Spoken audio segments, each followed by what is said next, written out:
I did want to say, I think I had Jason tell you that you totally should have won Master Craftsman at Daikon. No. I felt like I stole the shit out of that award. They came over and asked me if I had painted everything, and of course I borrowed one of the Prime Axioms from my buddy because I wanted to, just try out, hardcore, just a little bit of funsies, And I had borrowed that one. And they were like, "Oh, we can't even consider you." Then I was like, I understand. So yeah, that was. You went on a technicality. Go give it to that moron over there. Oh. The guy walked up to my table and was like, "Do you want to enter into the hardcore painting competition?" I was like, "No, I guess not. Why?" And he's like, "Are you sure?" I was like, "Should I enter?" And I looked over at your army. I was like, "Should I bother entering into that?" And he's like, "Well, you should do what you think is right." And I was like, "Sure." Then I filled it out and handed it back to him. Oh man.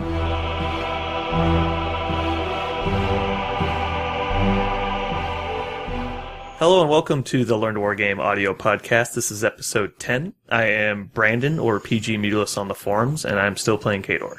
This is Max. I lurk on the forums and play Crix mostly. This is Jeremy. I play Magnus. And joining us via Skype, we have two guests today. I am Jason Tate, and I am PG Tulsey on the forums, and if I ever happen to post, you better treat it like the word of God. And I play Khador and Convergence. I like how modest our guests are getting nowadays. Well, I've only made one post in the past 2 years. Fair enough. I don't have an account. Jason, why don't you go ahead and introduce yourself? I am Jason Watt. I play Scorn, Protector to Minoth, and currently Convergence of Cyriss. For everyone at home, we do currently have two Jasons on the podcast, so Jason Tate or Tulsey will be referred to as Tate, hopefully, for the rest of the episode, and we'll refer to Jason Watt as Jason. So, introducing our topic for today, we are going to speak about Jason Watt's Lucant list and all the different matchups that he thinks it's good in and the different variations he's used with it. So, Jason, why don't you go ahead and run us through your list, and then we can talk about it. Okay, my list consists of Father Lucant, Corollary, Inverter, Prime Axiom, 2 Enigma Foundries, 2 units of Optiflex Directives, the Obstructors, and the Reciprocators, both max units. Just for all the people at home that still haven't learned the names, why don't you just give us some brief descriptions about each thing in the list? Because there's probably a lot of people out there who still don't know their names. Okay, well, the Optiflex Directive, we'll start with them. They are the mechanics for Convergence. They also repair jacks, they give them Pathfinder, any constructs, and Pathfinder. Magical weapons. Magical weapons. The Enigma Foundries are the large base solos that recycle troops. The Inverter is a 4-legged jack that knocks things down. The Obstructors are the small base shield wall guys. The Reciprocators are the medium-based shield wall guys. And then, of course, there's the Prime Axiom, which most people know by now, and the Corollary and Father Lucant. Yeah, everyone should know the Corollary and Lucant by now. If not, they're going to be really sad really soon. Have there been any other variations of the list that you've tried that you think just aren't up to snuff and people should probably avoid, or you think this is just one of many ways you can play him? This is definitely just one of many ways you can play him. The whole faction is very diverse, and I don't see a correct way to play any caster. Everything in the faction is good. Everything in the faction has its uses, and I can see it's really interesting. That's interesting about the faction is there is nothing bad. There is nothing there. Everything is playable at a tournament level. It's just how you use it. I've gone through multiple heavy lists. I've gone through lists with Eradicators in it. I've used a Cipher and 2 Inverters. I'm using the Prime Axiom now. I did a Steam Force for a little bit where it's all, medium bases and heavies. So yeah, you could play them any way you want. Yeah, that's good. It definitely feels like whoever designed this took a lot of time making sure there wasn't any chaff in the faction, basically. So everything has a very obvious place, but it's really just the combination in which you apply things in a single list. Absolutely. I was going to say, there's one thing I don't think has a place, and that's the little 2-point unit attachment. Oh, really? Yeah, I've struggled to find anything that's super useful for. I could agree with that. I haven't found a good spot for him yet. I'm sure they have one somewhere that they're like, if somebody figures this out, it's bonkers, but I haven't. Like if the spray guys didn't have clear, maybe it'd be useful for the ranked attacks part. Well, part of it is probably that if you don't want to have to invest in a full unit of guys that spray, which obviously it's an amazing unit, but maybe you just want an extra spray thrown in without buying a whole new unit. I don't know, maybe. Oh, what about tier lists? Because it's a tier list and they don't allow the spray bots. Maybe you can sneak them in attached to other units, right? You can actually sneak him in Lucant's Theme Force and make Reciprocator unit a ranged unit. There you go. Boom. See? Right there. That's what I'm going to do with my 2 points in a Lucant list. Yeah, see? Even Tate likes it. Yeah, exactly. With a good big fat spray 6. And you did say there's a Primaxium in your list, right, Jason? Absolutely. Yeah. Yes. Do you feel that the Rat 3 detracts from that at all, or do you think it just powers through? It powers through. I mean, he spawns a flare, turn 1. You protect it with shield guards. It usually almost always gets it off on a heavy. And then at Rat 5 boost, even at Rat 3 boost to hit a heavy, you're looking for, 8, anywhere from 7 to a 10 on 3 dice. So, and then once it gets there, it's a power 22 due to positive charge at, mat 8, and then it's sustained attack from there on out. And you can activate the rest of your army to kill whatever you drag in. Exactly. That's what I was thinking. Most people were saying that you won't be able to kill it with just Primaxium, but when you've got an inverter standing there not doing anything, it usually goes away. Yeah, the focus efficiency definitely gets around the Rat 3 for the most part, I think, too. Oh, yeah. Rat 3, how often were you going to shoot a tow cable at something you really want to drag in and not boost a hit anyway? It seems like a pretty minor debuff. I almost always boost the tow cable no matter what the defense of the model is, especially if I only have one shot at it. I want to aim. Jason, did we lose you? Yes. Okay. No, I'm here. Okay. Thought we lost you. Sorry. No, that's okay.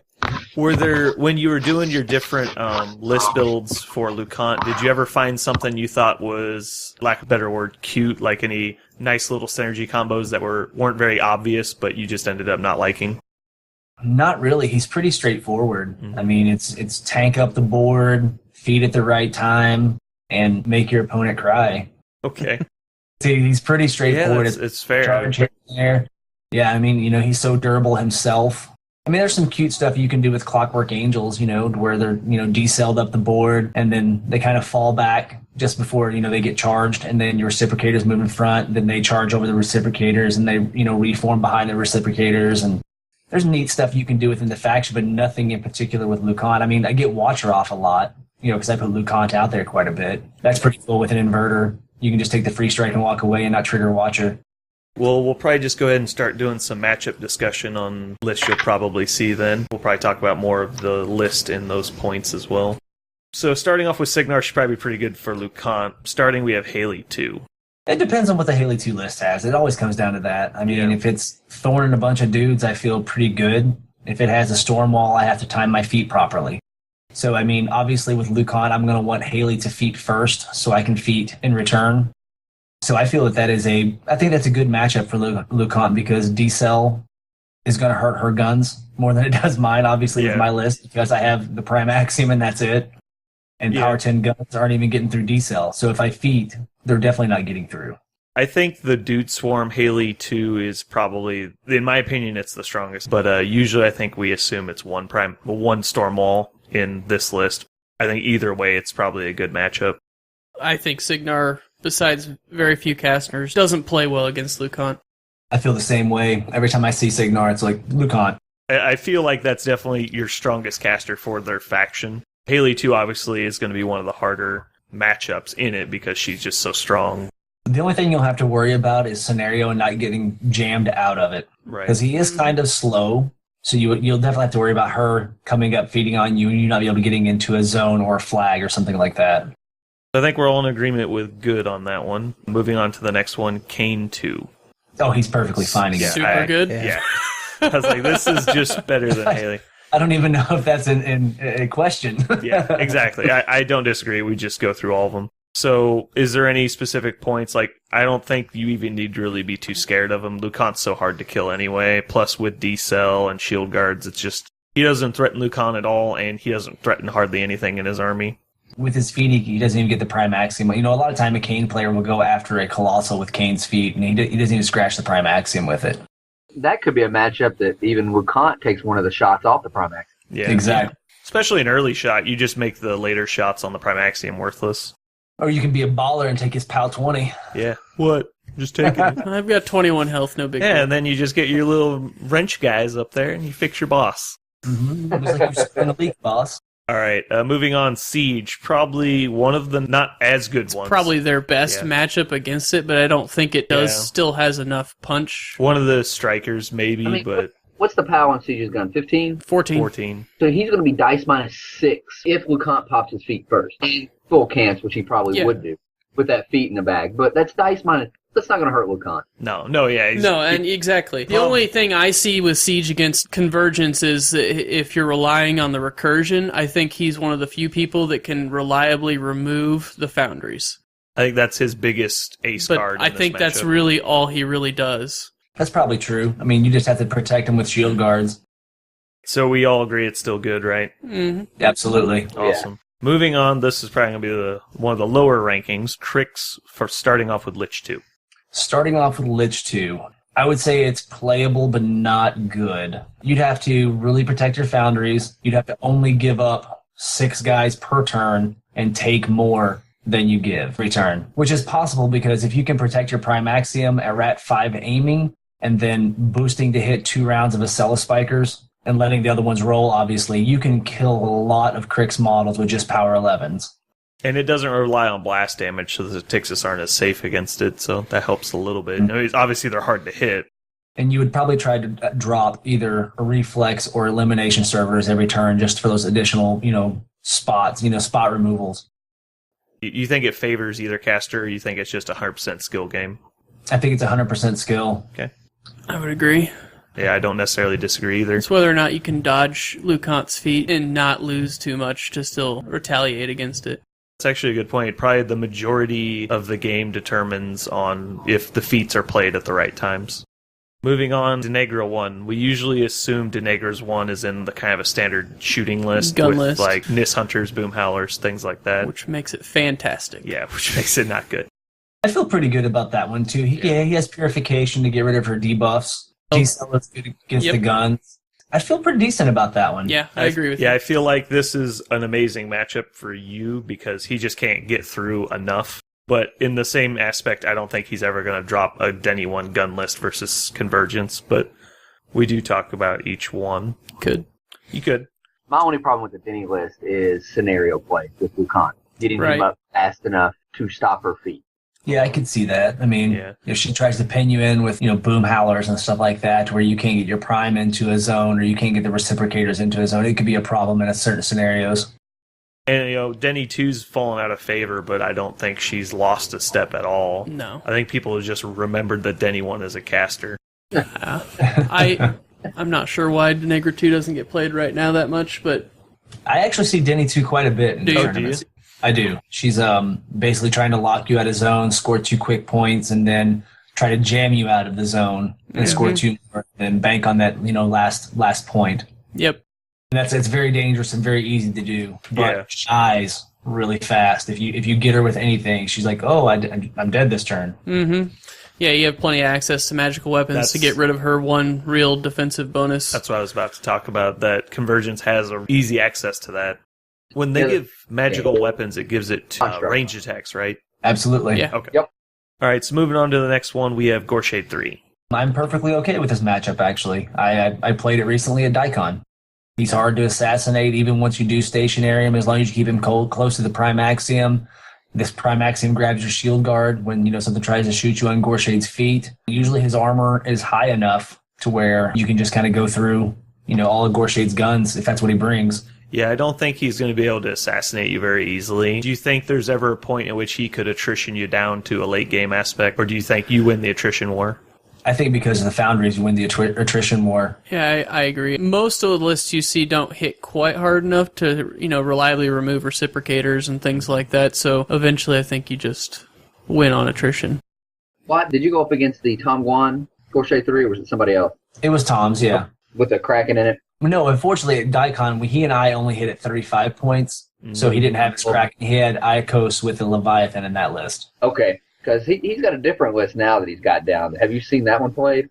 Not played. I think that list is amazing. Yeah, are you talking about the one he played at Mayhem? The Gorshade 3 Kraken Scarlock with the Soul Hunters and. Okay, that's the 50-point he played at Daikon. Yeah, I saw that. I played him with Syntherian with that one. Because he played it almost completely differently at Mayhem when he qualified. He had Revenant Crew in that list. He did. Nothing's better than qualifying for Warmachine Weekend with Revenant Crew and Blackbanes. Hey, man, it was his contesting unit. Yeah. Stealth him up. Remove him. It's actually really annoying to get to the Quartermaster when he's stealth. All right, so we're saying good on Gorshade 3, is that right? I would say it's a perfectly fine matchup, yeah. So when you played Tom Wan at Daikon, was that the only game you played that wasn't recorded? Because I saw like 30 videos of you. It was recorded too. Muse recorded it as well. Nice. They recorded all 4 or 5 of my 35-point games, I think. That was an interesting weekend. I know I was kind of making jokes about it, that they were just trying to steal my tech and watch my games. They're just spying me. All right, so moving on to Khador, we've got Butcher 3. I'm okay with this matchup, actually. I've played this a few times, and the Butcher player has to be very, very careful about the drag. But usually here's how it goes down, is that the Butcher will come in, kill my Prime Axiom with his feet, and then I positive charge my Corollary and kill him with Lucan. Because the sea opens up once the Prime Axiom is gone. Do you think there's any subtleties in the matchup? You think it's pretty much we just push our shit into each other and see what dies? And you usually always come out on top? Well, if it's IFP, my Obstructors do pretty well with IFP because their shield wall won't matter at all, depending on if they go into that. They don't really do anything to Reciprocators. It hurts because he just doesn't do any kind of army supporting that's going to help them. So correct. Just straight stock IFP versus a well-supported army. I don't think it's not much of a contest, so it's literally Butcher has to win the game. I totally agree. I don't think he can. He probably kills the Axiom, and then Lucan is a monster in melee, so and he has to be careful, because if he tries to go for Lucan, then you just watcher him with the inverter and knock him down. Given the macro pummeler. Yeah. Give him the stick. Next matchup, Sorsha 1. Probably kind of like the Ocean's 18 style list. Lots of solos, low-pow guns, lots of snipering, though. I don't even know what an Ocean's 18 is. It's Nigel's list, usually. He's on Muse on Minis right now. It's basically a gunline list with lots of high-value gunshots with solos like Kel Balok and Alton Ashley, Harlan Versh, things like that. So basically it's a list trying to remove a bunch of infantry very fast while snaring your army and then do it again. Right, and it relies on the feet a lot to get the extra turn of shooting and or go for strong assassination attempts, because stationary usually removes things like shield guard, but I don't think she can really crack Lucan, because what's his base armor? His base is 17, and I usually have it around 20 to 21 every turn. Usually Eris 1 or 2 is in the list. I was going to say, if I saw that, he would be hugging the Prime Axiom. Exactly. I don't think it's a bad matchup per se, but I don't think it's necessarily a good matchup, because you're talking defense 12 shield wall troops, and she can freezing grip that and stay pretty safe, negating that 9 points, and then your other shield wall troops can basically be eliminated to a man on the feet turn. Well, they have to kill Prime Axiom and Lucan. Right, that's the big problem, is killing Prime Axiom. But she does usually, lots of times it does take Behemoth, which can kill anything. I guess it would really just be if he could continually disrupt the Axiom and keep Eris safe somehow would be his only gameplay. I still think it's probably good for Lucan. I do think I think she has some game favorable against it, but it's just not enough. With all that small-based infantry, a drop of 1 reflex servitor is going to do some damage. It can, but since most of them are solos, they're usually at least armed 12 with multiple hit points. That's true. Yeah, and don't get me wrong, it's definitely playable. I kind of play this list. I'm not very good at it. I usually take Nis with them, and the Nis would be deathly afraid of those things. Mm-hmm. But with Zephyr, they can usually stay mostly safe. You got to think about a Prime Axiom trampling 8, placing that within 2, and it charging 9. They're going to get hit by it. So it'd just be about how much they could spread out. They're going to lose guys for sure. Not saying that you wouldn't respect her list, but usually if you set up a bunch of beef on that side of the table, you look across, you see nothing but long-range guns, and you're like, oh, that's just a bunch of dudes. I think it would have to be like you get diced, basically, because if she makes you stationary, all your shield guards go stationary, except for the Axiom. Mm-hmm. She has 10 points of sniper damage, which helps a lot. Anyways, it's still good either way. She can't strip the focus, though, because she can't make the Axiom not have shield guard. So as long as you camp, you should be fine.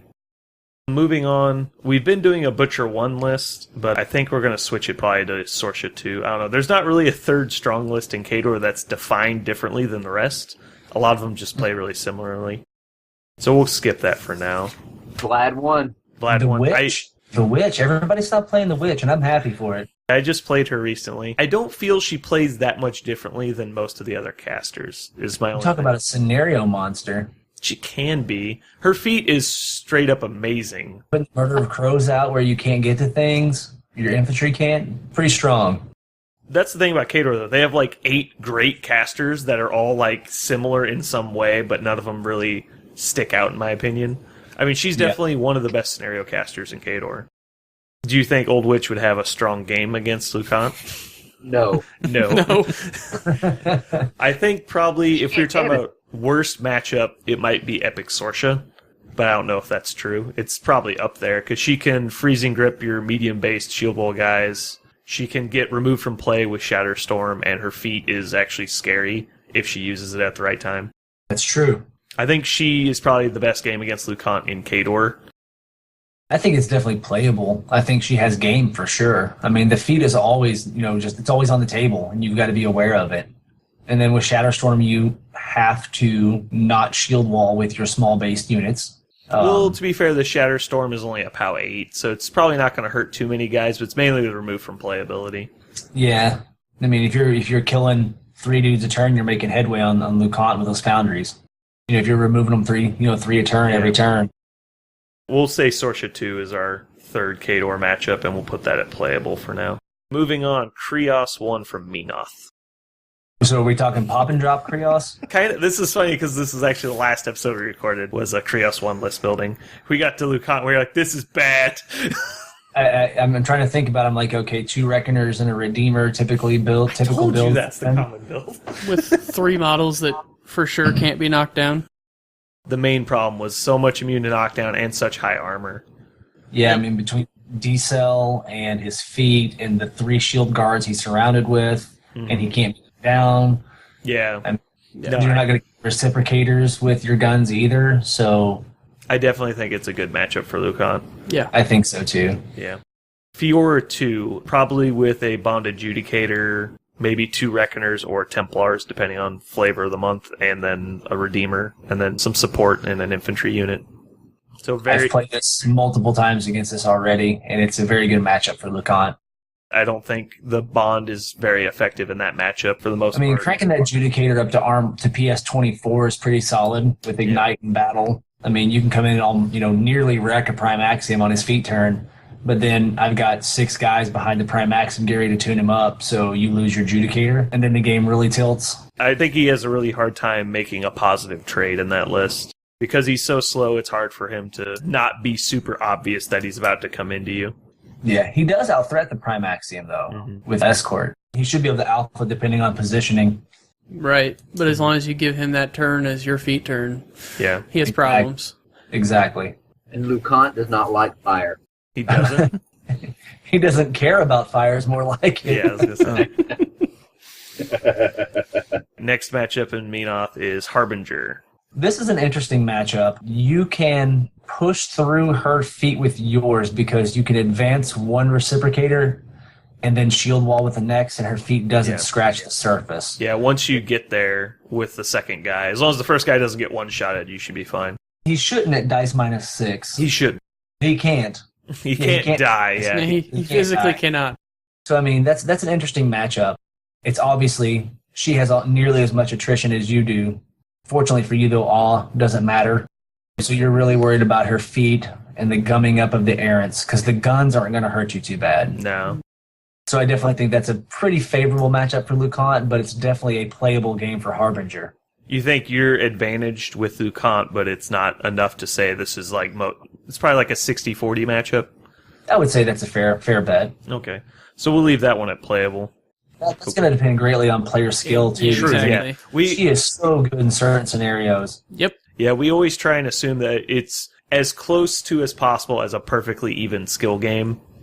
Mm-hmm. And then, there's always the factors like, is it a kill box? Is this a very live scenario? Things like that. But for the most part, we have to just try and think of if 2 people played like 10 games versus each other, what would most of the outcomes be if they're equally skilled? Moving on to Convergence, Mother Directrix. I haven't really thought about Convergence versus... I mean, I played this against my buddy. I got a local player that plays Convergence as well. And we played that. I played Mother and he played Father. And it came down... Our game was 3 hours long. And it was Mother fighting Father in melee. That sounds terrible. I'd shot him quite a few times. Oh, okay. So it wasn't too awful. But he ended up beating me. It's not a real good matchup for Mother. You can certainly shave and keep recycling. But Convergence on Convergence is a really terrible game. I can't imagine it. It does not seem fun. Lucan doesn't have any way to get rid of the Enigma Foundries, and Mother can't get rid of Lucan's Enigma Foundries because of the shield guard. One of the more effective things I found with Mother when I was playing that game was placing ground pounders behind the reciprocators to break up that shield wall and get some heavy damage into them. Other than that, I would say Lucan's in a definitely favorable matchup there. You think it's like a 60-40? You think it's an 80-20? What do you think? I think Lucan has about an 80-20 on her. Yeah, Okay. I would think it's that good. Yeah, it's personally. Looking at it and just thinking about it, I would think that, but obviously I haven't played that matchup, so I'm relying on your guys' experience. So we're going to put that at good for Mother. Obviously, Lucan on Lucan would be this. Yeah, good for Father. Yeah, good for Father. So Father on Father would be the biggest sad face on both players ever. You want to just roll some... That's definitely good for Father. Yeah. We're going to roll some ship captain crew and go get some lunch, and then we'll come back. The only one that I'm usually scared of with Lucan is Syntherian, because if you have all your upkeeps out there, you force Lucan to cast Purification, and he can't positive charge as much as he wants, or allocate any focus at all. And Syntherian can push through his Axiom on his feat turn. All he needs is about a +3 synergy chain in feet, and that other Axiom breaks. And then it's bad news for Lucan. As soon as he loses his Axiom, it's bad way. Yeah, and he has an out with you out-threat him because you've got the weapons platform feat, right? Oh, you have diffusers and magnetic hold. You got a 14-inch charge with Syntherian's prime Axiom. Jeez, the thing goes a long way. Mm-hmm. I don't think Lucan would like the Axis Sting Force very much with as fast as that gets up the field. Because that's almost like the Denegger matchup, and then pop feet with a lot of dudes. You can get jammed in pretty fast. Yeah. You would have to chew through so much stuff, and that list doesn't have the chew-through capability. Yeah, it's just not there. Then you couldn't drag Axis in. There's too many bodies and shield guards. Do you think if, let's say, 3-list event, you're running Mother, Father, Axis, do you think in a mirror match you would drop Mother because she's the best well-rounded, or what do you think you would play in that scenario? In a mirror match, like if I'm going to face Convergence? Yeah, it's both players are playing Convergence. Run Father Axis. I think it's either Mother, or it's either Father, Mother Axis / there, and then Syntherian. If I knew I was going against another Convergence player and they had all of their options open, as did I would Father Lucan. And I would just grind with them, depending on what they picked. It's like, hopefully you don't take Syntherion, and if you do, hopefully you make a mistake. Exactly. All right, moving on to Mercenaries, Bart, with a Galleon and then probably some high defense troops with guns. Bart, Galleon, high defense troops with guns. I think that's perfectly playable. I mean, he gets rid of all the buffs that you put on the Galleon with Purification. Well, it doesn't. It doesn't get rid of batten down the hatches, but yeah, Correct. It gets rid of the hot shot. Yeah, the hot shot and the spiny growth if you go that route. And then the inverter can't be knocked down on Bart's feet. Neither can the Prime Axiom, and neither can Lucan. Mm-hmm. So I think that would be favorable for Lucan due to D-Cell just being like, no. I tend to agree. I don't think hot shot's gonna be enough to break through most of the troops, at least at a rate in which you can't recur it. Yeah, because Enigma Founders can't be knocked down either, so you can actually play somewhere you want. Mm-hmm. I think they're steady. They're steady, aren't they? They have Pathfinder, but they're probably not going to be in Bart's feet anyways. That's true. Yeah, just Pathfinder, no steady. That's weird. They got 4 legs like the other Jacks. All right, next is Ostrom, probably with Earthbreaker, obviously, and Thor. I don't know enough about the dwarves to give you an honest opinion. I think it's good. Way to just burn them right on air. He wants to shoot you to death with a knockdown gun. Seems bad against it's a good caster. matchup for Lucan. I agree. Yeah, so what Ostrom brings to the table is his feats +2 speed and armor, and then he has snipe, so he makes it obviously longer range and a much higher threat. But you're not really scared of what his threat is, so I think you're fine in that matchup. Okay. And then the new guy, Exelon Thexus, and the this is so bad. I don't think he's good against any Convergence caster. I totally agree. Yeah. He is sad face, especially against someone like Lucan. He's like, well, if you just don't attack me for 5 turns, I might kill something. I played against a friend with Mother. I ran my 2 arm bots, and I just double shrapnel swarmed into their leader guys of the units. Oh, God. And killed 2 in 1 turn, because you can't self-sack. Yeah. Or sack pawn the shrapnel swarms, and then you kill a couple guys with the shrapnel swarm, and the game tilts pretty fast. As soon as you kill those Cephalix leaders and the Cephalix solos, it all crumbles. See, that's why Tristan's a badass, because he just runs up there and he's like, immolate, and just kills one. Totally worth it. And you can't even block it with clouds. He has true sight. Bingo. Okay, maybe you can block it with clouds. What planet are you on? All right, anyways. Yeah. All right, moving on. Retribution, Assyria. All right. What's my rule about ret? Dodge. By the way, I want to blow you up about this. The week after we have Jason on, we go to the Des Moines qualifier tournament. He's like, just dodge ret. They never show up. I feel like you're the only person breaking the naming rule. Oh, sorry. Tate. God damn it. So Tate was on our episode. He said dodge ret. I go there. There's not a huge number of ret players, but I played... It was like 5. But I played 3 of them. They're all playing Assyria Ra. Well, here's how you dodge ret. You win your first round. Shut up. Why are you insinuating I didn't win? So mad at you. He's right. All right, so Assyria, probably with a Hyperion, Mage Hunter Strike Force. Fantastic. Fantastic. Can I say this matchup is fantastic for They Lucan? ignore D-Cell. Mage Hunters do. Yeah, with POW 10 guns. Yay. Those POW 10 spike to power 18 with her feet, probably. Yeah. You know, with a few high spikes in there. They might get 3 of your small base shield guard infantry on the feet turn. Well, they could crit consume like the whole unit. Right. That's what I'm banking on. Well, if you're saying you're shield walling, maybe. Oddly enough, I very rarely shield wall with the obstructors. Yeah, it's not that surprising. Shield wall is almost always a negative unless there's some reason they have no answer to a shield wall unit. But That's the reciprocators. Yeah, there's so many AoEs that do like auto fire and like bile thralls and stuff like that. It's so easy to get disadvantaged for shield walling. Absolutely. I purged the obstructors on feet turn. I killed the whole one of them. But they were all corroded. Yeah, and you're like, goodbye. And that killed most of them. Syria is a good matchup. This one might actually be a game, hopefully. Vyros 2, Griffin Spam. It might be. Synergy at least makes it close. Axiom might be able to eat 2 Griffins every turn.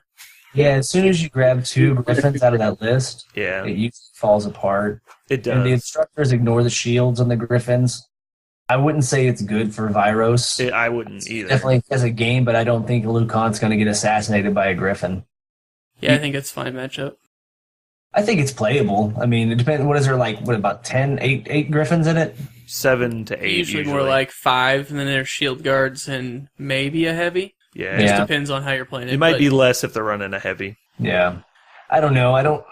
I think you can gum the Griffins up enough, right, with the instructors to where they're not going to get massive charge. I mean, they'll get good synergy chains, but they're not going to get to the important stuff. Right, you're not going to get high enough fast enough to kill Axiom, and Axiom will kill enough Griffins before it matters, I think. Yeah, the impale drag stuff is going to get really devastating really fast. Yeah. Yeah, so I think it's good for Lucan, actually. Mm-hmm. I think it's beyond playable. I think he should win that 7 or 8 out of 10. Moving on, Ossian. This is the one that can be rough for Lucan. He has Shatterstorm as well, so he has a little bit to answer for the recursion. His feet. Yeah, the feet is what hurts. Mm-hmm. Especially if he's got like Mage Hunters with Jack Hunter on top of it, like 4 dice, and then Skyfall Archers, is it? Stormfall Archers. Stormfall Archers. But yeah. Yeah, they still all have a difficult time hitting, to be fair, but especially under D-Cell, except for, obviously, the Arcane Assassins. Mm-hmm. It depends on what Ossian build you're talking about. See, when I played Ossian, I played Hypnos, Epic Eris, and a Banshee. So Ossian would shoot something, lock it down. Mm-hmm. Hypnos would shoot something, lock it down. Eris would disrupt something. The Banshee would knock something down. So you would continuously lock heavies up. So that was kind of a problem when I played against Warmachine. And I can see that being pretty effective against Lucan, because if Ossian shoots the Prime Axiom, or Hypnos shoots the Prime Axiom, hitting that 9 with no boost is a lot harder.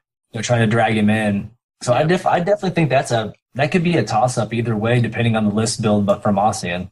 So you think we're going to mark this one as playable? I think it is. Yeah. Yeah. I think if you see a Ret player and Ossian is in his pairing, he's definitely going to drop it. So I think it's definitely something you should be looking at if you're worried about Ret players. Obviously, Tate's not. To be honest, I really like Mother against Retribution. I mean, they run so much infantry all the time, and she just removes it so fast. Yeah, I don't disagree. I just feel that if you go against the Ret player, he's going to try and drop Ossian against you regardless, so you might as well just be ready to play him. Moving on, this one's going to be interesting, I think. Morvana 2 with Circle. So there's pretty much the two builds. There's the World Wrath build with Druids, and then there's the 1 or 2 Stalkers, and then just as many dudes as possible. Yeah. I think with either build, Lucant has a favorable matchup because he has just as much recycling as she does with the feet in his normal, in his foundries. And then she can't break his armor. I mean, I guess Stalkers can if you go that route. If you primal Stalkers with the rerolls, they can do some serious damage if they roll low, but still. If he's playing double Stalker and he somehow waits till super late game to get them in, and you've already used the feat or something like that, it probably gets threatening. But I don't think he can force you into that position because I just don't think he has enough high value attacks in his normal infantry, which I think is just a problem with Circle. All their high value is on very easy to kill heavies. True. I think that's probably on the realm of good. I could agree with that. And then her spells.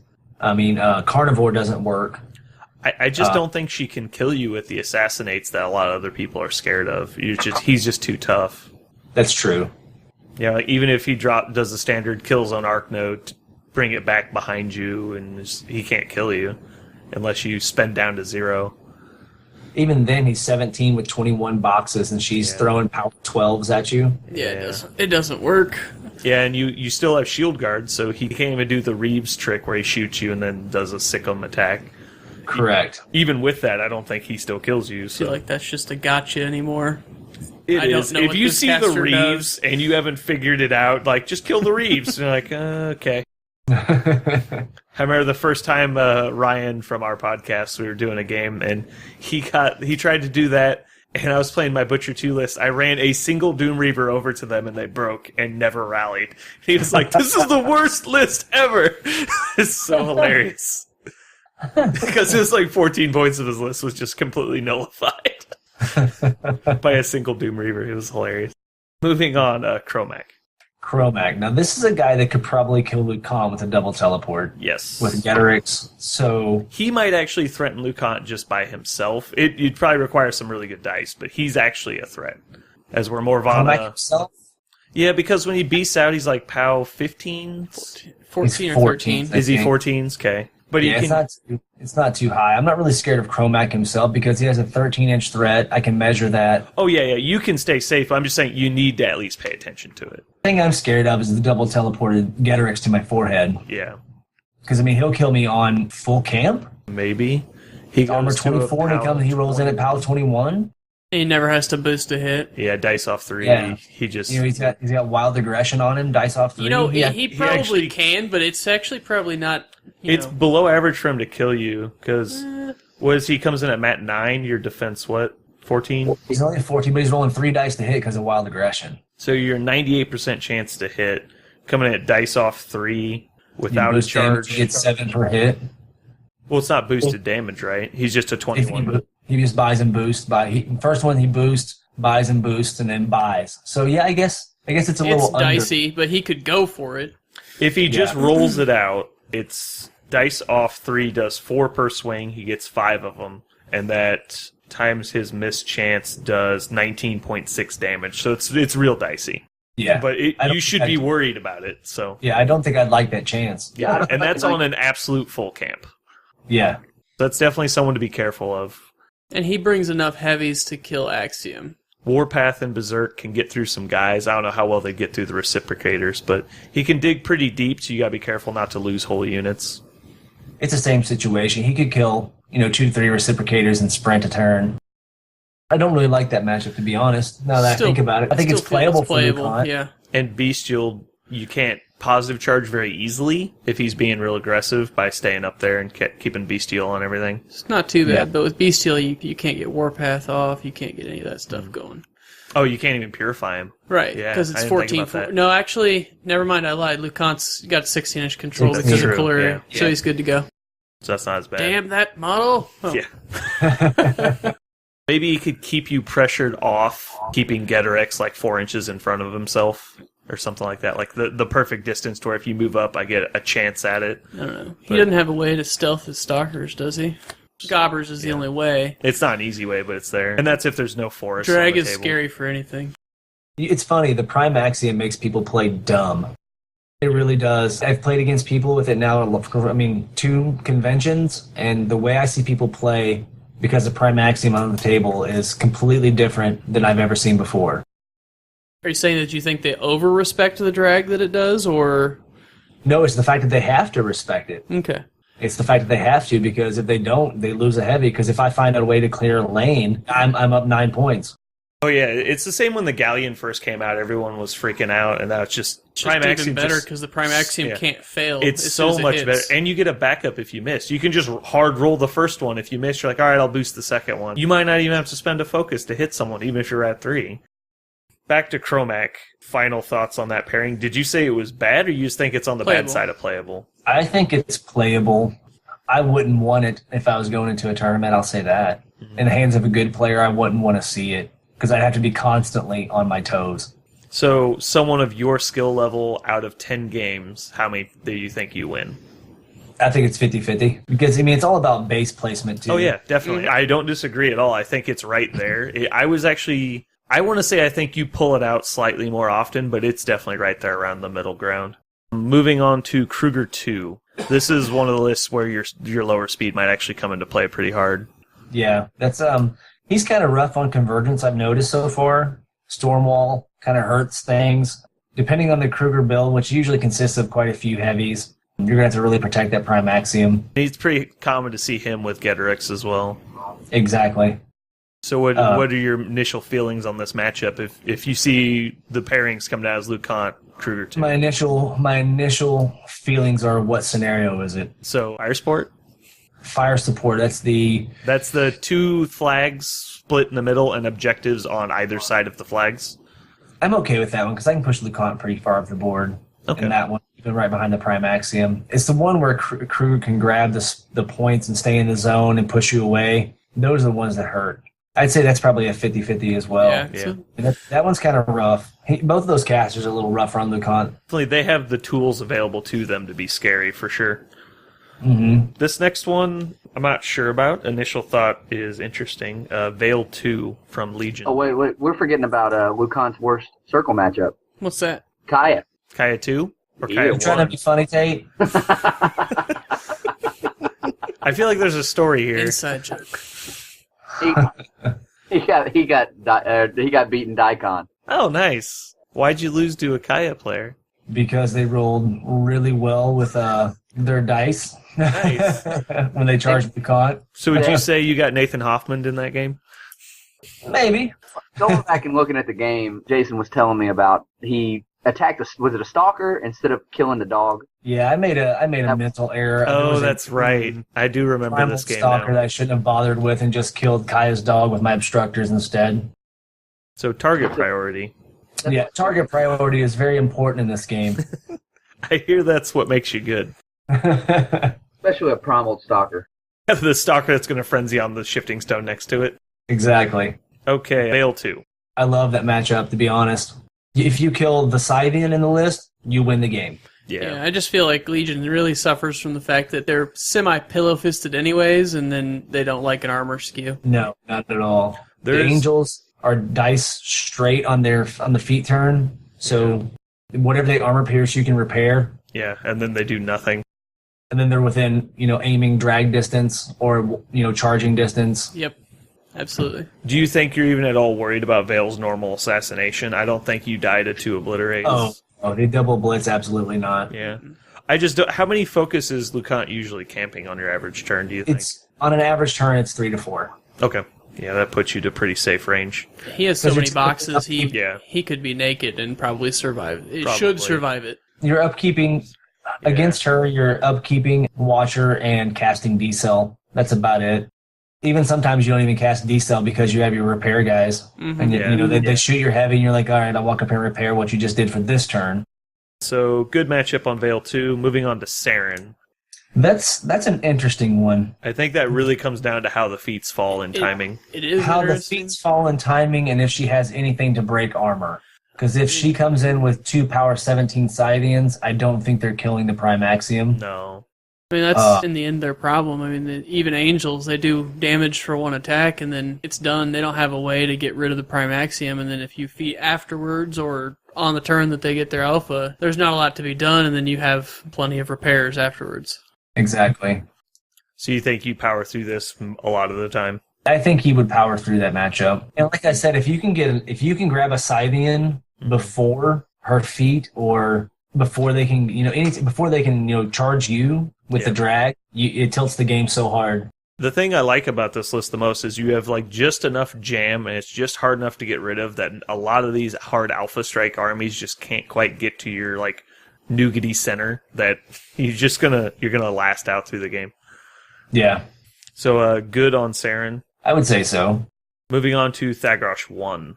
That's a grind. Played that matchup a couple times, and it lasts a long time. That game goes on forever because he actually has a damage buff. Mm-hmm. He does, and he's got the hard attrition feat. I don't know if it is amazing in this matchup, but it's definitely irrelevant. What Thagrosh wants to do is he wants to get something and let you take a beast and then feed it back in. The Prime Axiom mitigates that a little bit due to drag. He can push through Lucan's armor because of, Draconic Blessing? Yep. So that just that +2 damage really helps out a lot. And I've seen a few players using the Black Frost Shard with him as well. Yeah. So they're getting a 4-point sway. And he almost always has a Carnivean too to stack with Dark Shroud, so he gets potential Death Shroud. for Death Shroud, sorry. Yeah, he has potential minus to strength. a POW 22 effective if he gets the Black Frost Shard. So yeah, I mean, it's a definitely playable matchup. I mean, that would definitely come down to player skill and positioning and scenario and how long, who death clocks first, basically. Yeah. First player loses because they run out of time first. Yeah. I don't disagree with that. I think that's definitely a grind. Moving on to Scorn. Hexeris 2, Guitar Hero Man. Okay. I think that's probably really good for Lucan's initial impression.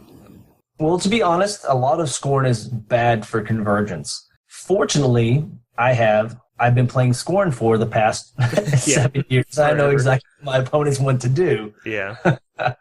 Me playing it, I foresee it as a favorable matchup. It depends on the Hexeris 2 build, to be honest. I mean, if he's toting a bunch of Beast, Vampiric Harvest isn't going to do very much. Black Spot's going to help him a lot. Just due to it just depends, really. I mean, I think Lucan has a favorable matchup there because you're not going to get triple Hellfired off the board. Your armor's too high. A Scorn Beasts are easy to hit and drag in. So I would say Lucan has a favorable matchup there. Yeah, I don't think he can any of the beasts really out-threat you, do they? Except for maybe like Mullet Karn. Yeah, and he's not going to be in that list. So you got a bronze back that can waste its Tusk attack to get a beat back off. So it can get there with 7 attacks on you before you can get to it, and it's going to roll in at power 19. So if it can get a jump on you, there's a lot of damage right there. Yeah. If it can, he can kind of surprise you before you feed by throwing a bronze back into you. That could be kind of rough. The Sentry outthreats you, but it's rolling in at power 18. I would definitely say Lucan's favored in that matchup. Yeah. Another thing is you've always got to watch out for the inverter, the Macro Pummeler Watcher Inverter. Yeah, I think that's a piece of obvious synergy that everyone's going to have to find a way around. Or even just the Prime Axiom triggering Watcher and drilling you with a PAL 20 and knocking an aspect out. Yeah, that's dangerous too. Is it a fully boosted attack or is it just boosted to hit? Both. Attack and damage. All right, so we got Hexeris 2 as good. Moving on to Makeda 2. Easy matchup. Your list bricks up, shouldn't really have a way to get in. You're not going to get killed by Karn. I mean, as long as you know how sidestep works, you're not going to get killed by him. I don't even know if he does it on normal dice anyways either. Just like talking about Getarex, I don't. Once his initials are gone, it gets pretty dicey probably. Yeah, 15 Weapon Master. If you full camp, he's going to be dice off. 25 and a half averages. If he's camping just the 4 or something, Karn doesn't probably do enough damage. Kant's tanky. Yes, he is. I've played that matchup a few times. Once again, Prime Axiom makes you play stupid because Scorn doesn't pack a lot of infantry in their typical lists. Yeah. So your beasts are just standing out there hoping for terrain, and they're basically naked. They do the buddy system sometimes where like, hold my hands. Yeah. You being a Scorn player, is there a good matchup for Scorn against Lucant? I don't like seeing Morgul 1. Morgul 1, just because he's fast enough and hits plenty hard. He's fast enough and he will just blow through the Axiom. And he feeds and you're like, oh. Oh, yeah. No focus. Convergence is like, but I have all 20 focus. Yeah. What about Zal? Zal is another one that you've got to watch out for, because basically anything in a Zal list will kill anything in any other list. If he feeds and casts Last Stand on something, it kills something else. So, I mean, you've got to watch out for him. I mean, if you don't, put it this way, if he gets 3 Reptile Hounds to the Primaxium not on Lucant's feat turn, the Primaxium dies. Yeah, that's not good. That's bad. Three Reptile Hounds is all it takes. You would want to think it'd be more than that. You would hope so. Dagrosh 2's like, but I have Shredders. It's kind of rough. When those things first came out, my eyes just lit up because of Zal and Last Stand and his feet and Marketh just cycling it. Yeah. Gang. Do you have any thoughts on Zadesh with him at all? With Zal, I think it's pretty cool. I mean, you get the double bonus, flank and gang. I haven't played Zadesh very much yet, because I've been on such a Convergence kick. I think he has some pretty cool tricks that are going to catch the people off guard. I mean, you try to shoot him and kill him, and he has a bronze back with him. The bronze back gets hyper aggressive, and then you perdition the bronze back, and it moves 4 more inches, and then you rush it, and then it charges. So, I mean, it's going halfway across the board. Okay. Do you think Xerxes is particularly bad for Lucant? Depending on the build. The fist isn't that bad because you can gum the fist up. But if Xerxes takes 1 or 2 heavies and then, some decent, swarmed infantry. And like I played Xerxes with 2 units of Satrati, a Sentry, and a Shaman and a Kriya, and then Annihilators. And I did really, really well with it. It's a different version of fist with some other dudes. Any caster in Scorn that packs damage, you're going to have to worry about with Convergence because they'll just remove it. I would think Xerxes, I'm blanking right now. What's his beast? Tiberian would be scary against I'll that. just drag him in and... Yeah, he's a big problem. Yeah. Tiberian could be a big problem for a lot of lists, though. Pretty much every list. I'm just thinking in this situation because even on feat turn, if Xerxes sets him up, he still kills the Axiom. Tiberian pushes through almost anything on feat turn. Oh, yeah, you cast Fury and Enrage, and he's power 23 dice damage. Yeah. Weapon Master. Dice off 1. Weapon Master. That's probably going to die. So moving on. Troll Bloods Madrak 2. All the dudes? Probably, yeah. I usually think it's going to be Fenblades, Creel Warriors, and then either the Tuffalos or one of the other medium-based units that's got hit points like the Warders or the Champs. So it's basically going to come down to if you get jammed out of the zone or not, because I don't think it packs enough hitting power to bring it down, even with Blood Fury. Unless he's got like Mulligan, a Mauler packed somewhere in there, which they almost never do. Do you think it's just good? It would depend on the scenario greatly. I don't feel that... I mean, I know Fenblades are not slow, but I don't feel like they can jam hard enough. Trolls always jam so well due to the tough, and they're just their medium base. They take up a lot of space. Removes all the tramples. What do you think, Tate?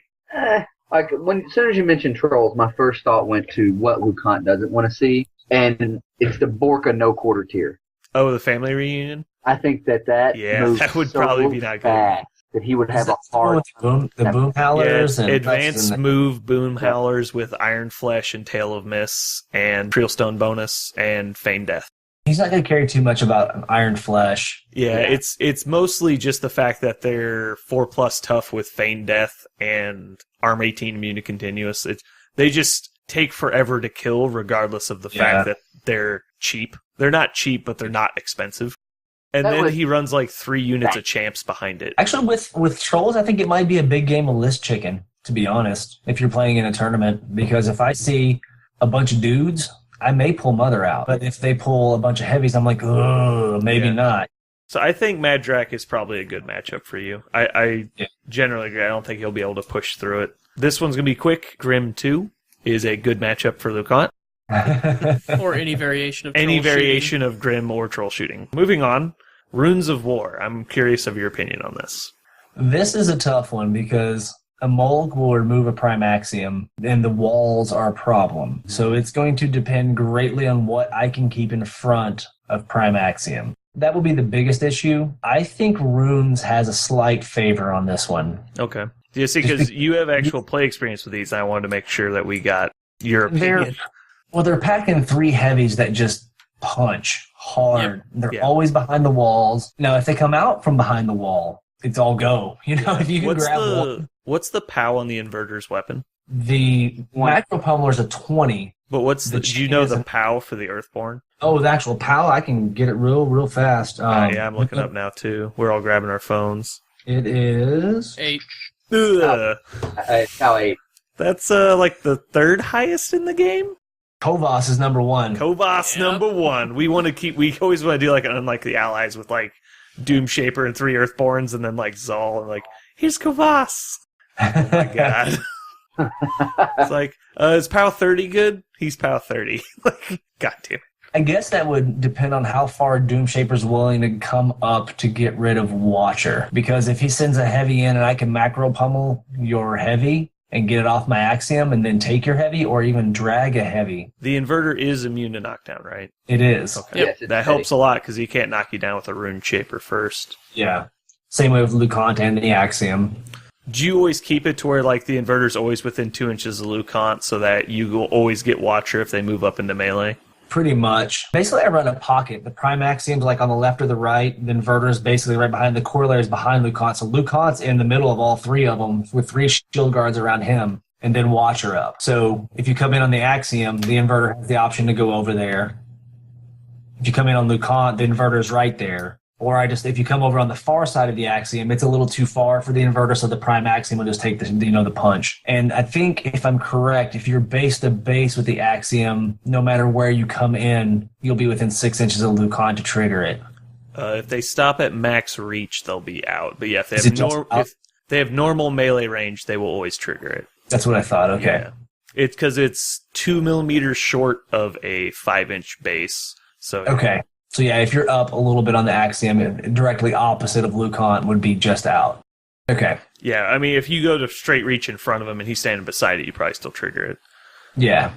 All right, so Runes of War is probably playable then. You think you probably win 4 out of 10 games? I think that's probably fair. Yeah, it's probably slightly on the bad side of it. So Runes is so strong in the current meta, I feel like most troll players will have it in their matchup. If they don't have Runes, then they'll have the Miserable Meat Mountain probably, which is basically 2 units of warders, 1 unit of champs, and some way to buff them as your caster. Right. How do you feel about that matchup? I'm okay with that because it doesn't hit real hard, and I can keep bringing dudes back wave after wave after wave because they have no way to get rid of them. Mm-hmm. And while they're only doing 1-2 points of damage on a charge, they're only taking 1-2 dudes every turn with those guys that I'm hitting. It would just be a war of attrition. Who can kill what faster? Does it bother you that there'd usually be a Mulg in that list? Yeah, there'll be usually a Mulg and an Axer hidden in there somewhere. I don't think Mulg... Well, usually, what cast are we talking about? Probably Gristle 2. No damage buff, just okay, Mulg. So yeah, I'm not worried about that as much, because I don't think Mulg comes in 1 round to the Axiom. Probably not. It would mainly be if like he got an Axer into one of your jacks and then triggered the Chronicler for Charge of the Trolls. It gives them +2 to hit and damage against things that are engaged by other war beasts. Yeah. So that would help a lot because then the champions could come in at effective POW 14 under Stone. POW 14 Weapon Masters hurt, but I don't think they kill it. But then no, because you got to think about how many models are getting in on the Axiom. Right, not many. Not maybe many. That's 3. The problem with yeah. That's a problem with medium bases in exactly. general. Yeah, I don't think they one-round it. They might soften it up enough toward the following turn Mold can come in. He does have 6 repairs, too. I mean, I have true, 8 yeah. repairs. 8 Oh, repairs. 8 There repairs. you go. Yeah, well, never mind then. I mean, that's the thing, is even if you do half its boxes, there's a good chance he repairs all of that. Mm-hmm. Well, that's where that 2-point solo can come into play, because it has repair 9. Boom. There you go. For 2 points. Or you could spend 2 points and get 3 repair 8s. I know. Shot down, Tate.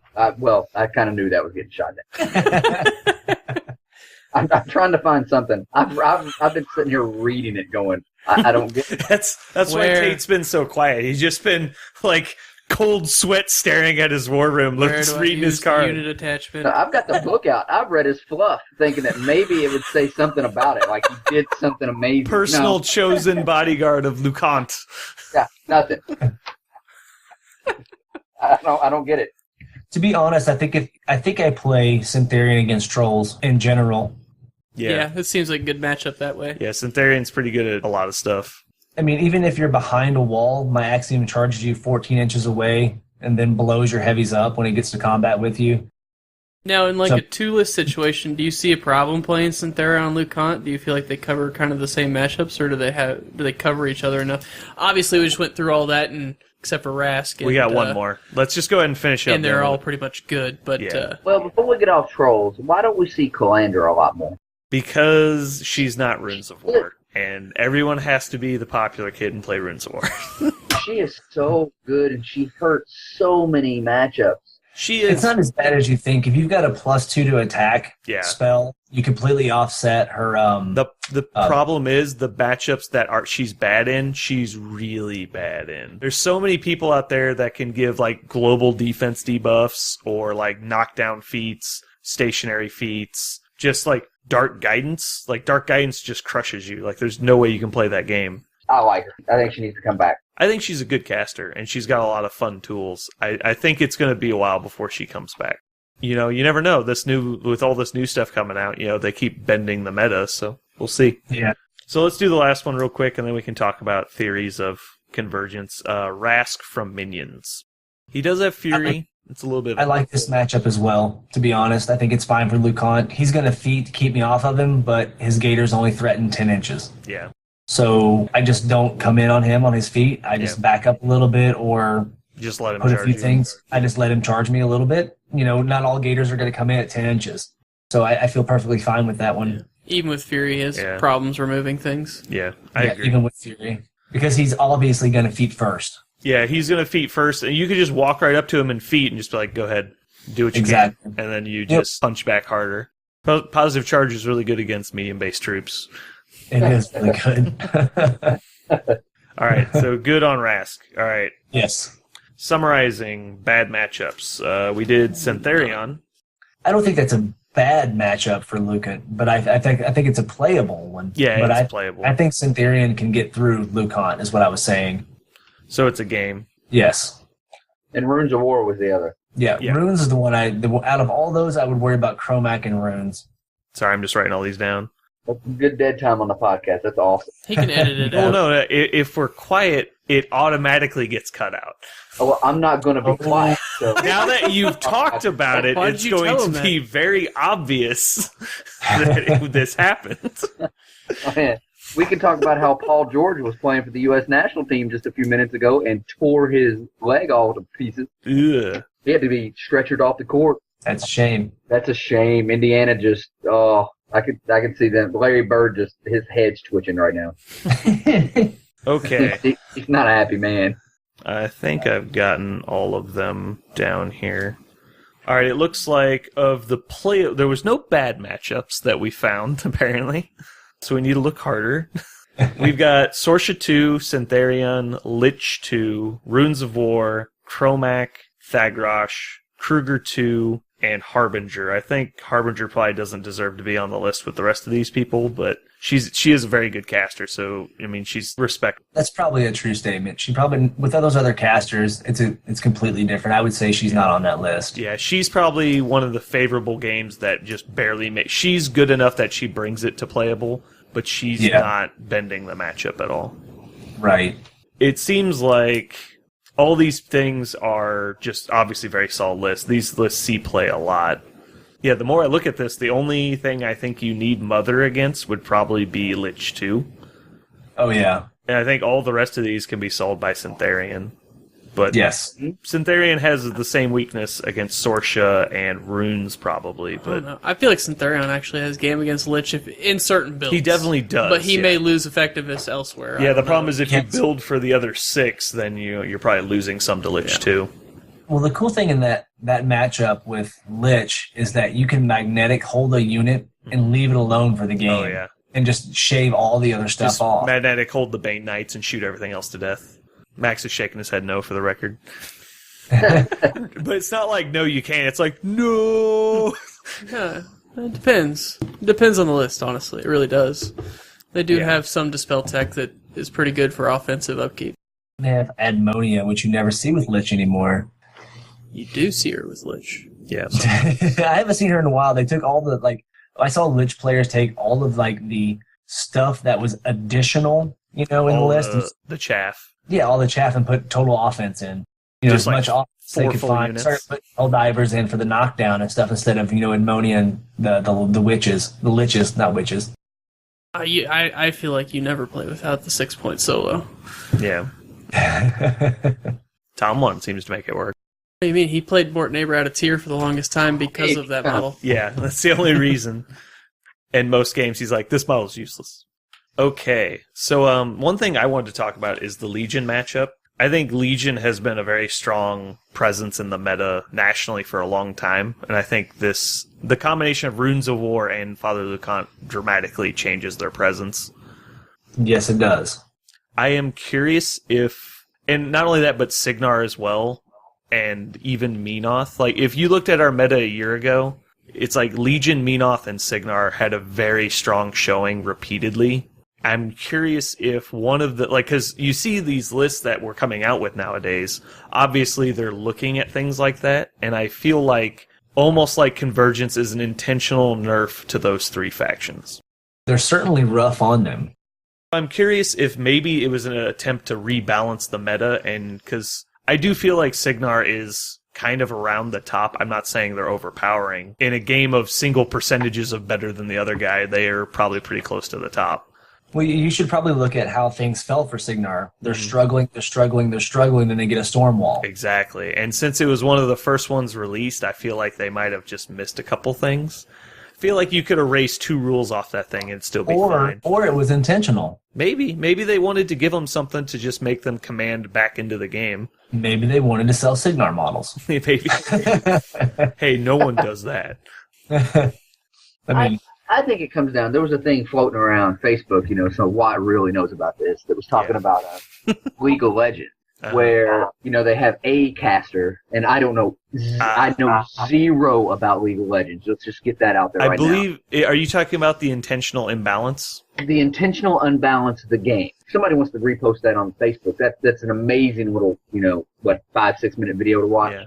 They have a caster and everybody plays a caster until somebody comes up with B caster to counter a caster, and then the whole meta changes to now everybody's playing B caster. Then somebody comes up with a C caster. So your good players are the ones that can, dictate what the meta is. And I go back to Warmachine Weekend with Will Pagani running Kador with Assault Commando because he knew what was going to be there. It's easier when you're talking about a sampling size of 15 people, though. Yes. And you know what they're playing in advance. Exactly. Right. But then everybody thought he was bringing Circle, and he pops in with Kador. So it's about meta in the meta. And I think you see your top players that do that. And that's why everybody but Jake Van Meter, is placing now. And what is he, 2011 still? That guy is so old news. Come on. Wait. I'm calling it right now on the podcast. He's winning Gen Con. Ooh, that's a pretty bold statement, sir. That's my feelings. Yeah. It should hurt your feelings. He's either winning Iron Gauntlet or the Masters. He's winning one of the two. I'm calling it. Jason, are you qualified yet? I don't actually know. Weekend, I am not. I have missed that spot twice by 1 game. I bet that feels comforting. Yeah. Part of me thinks that the way Convergence plays was directly aimed at rebalancing part of the meta, but I don't feel that Legion was supposed to be targeted in it. I think it was mainly against Signar, and the gun lines were starting to come back a little bit. I'm curious if Absalonia 2 is meant to rebalance their faction and give them like a true armor-breaking type caster. It's certainly possible. And with everything that's been spoken about her, and conveniently right as all these brick lists keep coming to the top of the meta, all of a sudden she's coming out, and she was one of the prominent strength buff casters in the faction. I know she's not top tier, but she's a really interesting caster, and I think a lot of people like her play style. She's just not competitive enough. Yeah. I don't know enough about her, and I don't want to kind of jump to conclusions without saying anything official on her. Right. So, we're just speculating. Find out in a couple of months. Yeah, we're speculating. Right. So that's kind of my hope. I hope that gets them back in the meta. As far as Signar, they can die in a fire. Signar's always in the meta because Haley 2 doesn't necessarily have a bad matchup. She's a skill caster that she's always live scenario. Yeah, I mean, the way I've seen it so far since I've started playing Convergence is they're rough. I mean, they're rough on Legion, they're rough on Signar, they're rough on Protectorate, and they're rough on Crix. And they're rough on Khador. I mean, basically the 4 Warmachine factions they're very hard on. If you're rough on Crix, you catch Khador in the line of fire. I'm tired of being collateral damage. That's why I play Karchev. Karchev is collateral damage for no one. So, I mean, it's really interesting. Once I started playing them and I saw all these, kind of things lining up where I was like, they can't really do anything about this. I was like, wow, this is a really exceptional faction. What I did earlier today was I posted on Facebook that Jason thinks is evil and bad, that we were going to be podcasting with Jason and asked if anybody had any questions. And our big question of the day comes from Deacon Lowry, and he wants to know if you share Will Pagani's view on Iron Mother, and if you were to play her, what list would you build? In case you didn't know, as far as I understand, he thinks she is literally the worst caster in the faction. Will and I do not see eye to eye on Iron Mother at all. We text back and forth quite a bit. We're friends, so we chat lists and stuff like that. And needless to say, it hasn't lined up for us yet on that caster. You just got to beat him with it a few times. I think she's a phenomenal caster. I think she reminds me of Severus 1, just this toolbox caster that has all kinds of options, that can play the game in multiple ways. You're constantly learning new things with her. She kind of hangs in the back and dictates, where things get. You have to constantly be on your toes with your jacks because of domination. Shrapnel Swarm is always a threat. Shrapnel Swarm assassinations are always a threat. There's been multiple games where I've had Mother charge her own servitor. That servitor runs, and then she just double Shrapnel Swarms into the caster like Veil Double a Blitz and blows them up. But the list that I have with Directrix is Directrix and her servitors, 2 assimilators, a corollary, a modulator and a monitor, 2 foundries, a set of attunement servitors, a set of accretion servitors for the 1-point filler, 1 unit of directive, max obstructors, and min reductors. Is this a list you planned on pairing with Father Lucant, or is it was intended? It's a list that I have. It's a list that I have played with Father Lucant. I played in the Daikon Masters, and I played it against Crix. Interesting. I think that's actually the game Tate was trying to tell me about. He said that you were mulching some infantry. So basically how the list works is any infantry list wants to swarm you, but they won't throw all of you at once if they see you have AoEs. So they'll throw like four guys from a unit, 5 guys from a unit up front, hoping that you kill 3 of them. However, with Iron Mother, with Fire Group, double Shrapnel Swarms, 2 Ground Pounders, the Monitor Shot, and the 2 modulator shots, she removes more than what a person will think. I hardly ever use her exponent servitors as imperil shots. I use them to channel through. Mm-hmm. There's little arc nodes that run around. Yeah. She'll give a charge order. I always keep one close to her, and she'll give a charge order and charge it. And like I said, they'll run. Yeah. And she'll double Shrapnel Swarm and guided fire. And then the corollary will send focus down the line of the jacks, and they'll all boost a hit against the infantry. And then the damage is enough because of, armor 16. I'm coming at power 12 ground pounders and power 10 guns with the modulator, and the monitor is power 13. So, you just basically shave anything that's close to you. So with Mother throwing 2 Shrapnel Swarms, let's just say you get 2 dudes with each Shrapnel Swarm.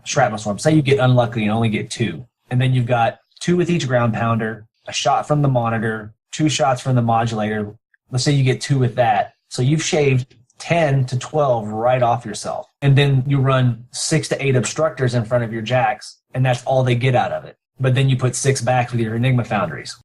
And then you keep your reductors back kind of close, and kind of mingled in with your jacks. So if you do get caught up in combat, they aim and spray the infantry off.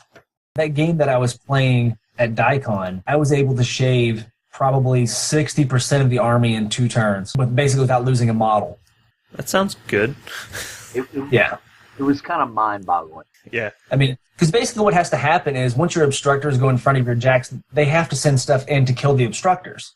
So models clump up on the obstructors. Well, that's a perfect target for a shrapnel swarm. You're getting more mileage out of shrapnel swarm once they come in on obstructors because they're a lot closer. And she has is it PAL 15 gun? Yes. She does have a power 15 gun. It's an AoE, right? AoE 4. It is. We're in JOE. So if you don't have to do your charge run thing, you can get one of those off as well. It's a power 17 gun. What? She can With harm. She can almost run a heavy by herself. If she gets her imperil off on a heavy, shoots it with the gun, and then double shrapnel swarms it, that's a 17, a 15, and a 15 boosted every time. No, boosted all but one. Yeah, 3, 3, 4, 5, yeah. Yeah, that's definitely a little bit of punch there. All right, well, I think we've definitely gotten some new insight into the Convergence faction.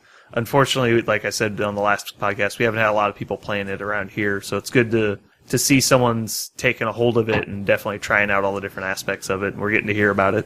To be honest, I kind of like that. Nobody knows what it does. Yeah. You go to some tables like, how do you have so many jacks? It's like, you might want to read how this works real quick. I've had a lot of people go, what does that one do? What does that one do? What's that one called? It would be amazing if you go to Gen Con and we can get you on like a videoed game. I don't think we're going to be at Gen Con, unfortunately. But if you get on one and you just like spend an hour beforehand making up a bunch of new names that aren't actually what anything is called. And just like, the Habibulator is going to go here and he's got this, and actually say what it does, but just make up names and just see how far you get before the guy's like, is that really the name of that thing? Yeah, it's the Zip Zapper over here. He's going to shoot his lightning gun, and if you're in the line, you're like, it's called the Zip Zapper. Why not? That's about what it should be called. Yeah, I mean, just make everything up and just make it silly and just see if anyone catches you. I think that would be quite entertaining. It would, and make sure you get it videotaped and just see, like, hopefully the guy's got this like just inquisitive look on his face, like, they really call it that? Call the inverter the Ramrodder. Yeah, the Ramrodder is going to move up. I'm going to use the ramrod. Yeah. Once. Well, if you got to use two of them, so it's a team. Team Ramrod. Team Ramrod.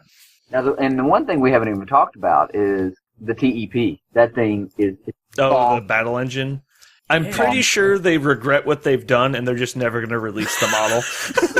I'm pretty sure that's how that's going to work. They're just going to GW us and never give us that model, so we can't play it. While it's 9 points, you have to take I think you have to take accretion servers with it for targeting. Yeah, definitely. But it's well worth 10. I mean, the thing's incredible. It's the best battle engine. It is. It definitely seems a little over the top. I was playing my buddy, and he had Temple Flame Guard, and I was using the book as my reference. And he brings up his TFG all in shield wall and stuff. And I showed him the picture. I was like, foreshadowing? Needless to say, it melted 9 TFG the next turn. All right, Jason, is there anything else you wanted to cover about Convergence that you've noticed so far, or do you think we've pretty much wrapped everything up that we can today? Yeah, I think we've pretty much summed it up. I think we've gotten a lot of good points across, and hopefully people will listen to this and at least be ready to see Lucan in the future, because he's definitely going to get played. Oh, yeah. I will say this about Convergence. It's probably the hardest faction to play and the easiest to mess up. Yeah, order of activation seems kind of important in that faction.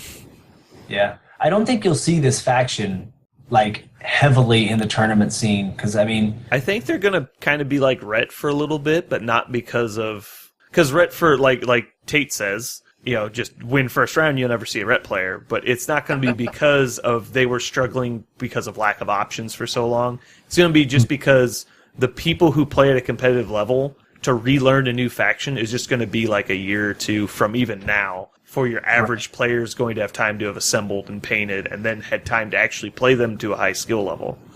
Right. That's why it's interesting to see the one or two players jump on so hardcore this early on into it. Yeah, no, Will and I seem to be doing pretty good with it, and they're really fun to play. They definitely seem like it. They have a lot of interesting options and things they can do. Yeah. They have all the options. Mm-hmm. So you guys are going to Gen Con, is that right? That is correct. What days are you going to be there? The whole time. Tate, Are you going the whole time? I thought you were just going for one day. I'm going up Friday night. Okay. Because school starts for me that Wednesday, and that would be kind of crappy if I took, Thursday, Friday off. That seems fine. Yeah, it seems good. Hi, guys. I'll see you on Monday. It's Wednesday. Yeah. Goodbye. Have fun with this sub while you're learning how to act. Thanks again, Jason, for coming on. This has been Brandon. Max. Jeremy. Jason. And other Jason. Thank you for listening to Learn to Wargame. You can find us online at l2wg.com, Facebook, twitch.tv, YouTube, or Google+, and most importantly, l2wg.com for all of our content. Thank you.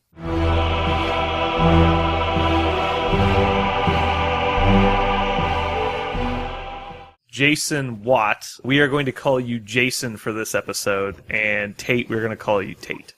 I can live with that. So everyone's clear, that's how we're going to get this straight for the rest of the podcast. I guarantee nothing. Nothing is going to work. So, Jason, apparently you've been liking Lucan lately. I have been. Absolutely.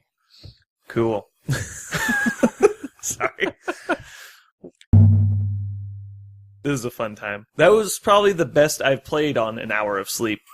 Oh, yeah, I've done those before. It's kind of rough the second day after going an hour or no sleep. Yeah, we got up at 4 a.m. here in Kansas City and drove to St. Louis. Oh, wow. Richard Johnson conveniently only showed up an hour and 15 minutes late, so apparently I could have got up at 6. It would have been fine. And yeah, literally, we got in, they pulled up to the front. We didn't go park, we pulled to the front because we were running so late. I grabbed my bag and ran into the hall, and they were starting to do pairings when I made my list. Oh, wow. Yeah. That's cutting it a little close. It was. We should have had about an hour and 15 minutes of spare time.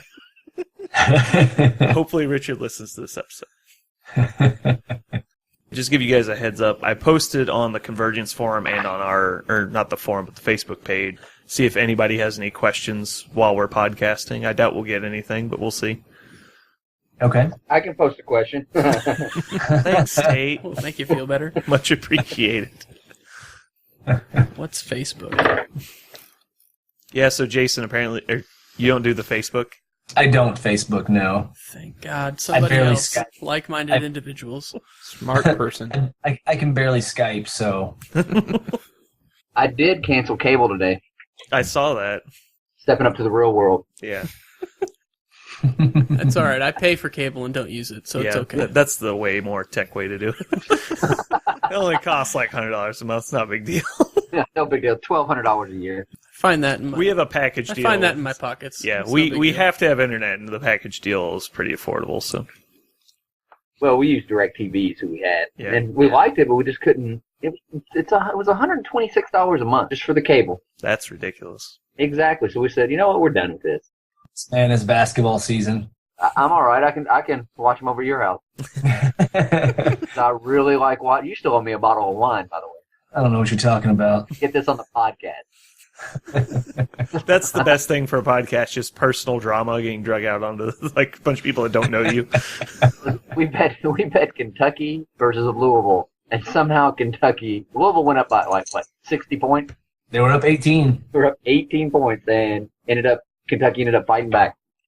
Beat them on a buzzer beater. That's all that counts. I've seen trip sixes to win a match. Yeah.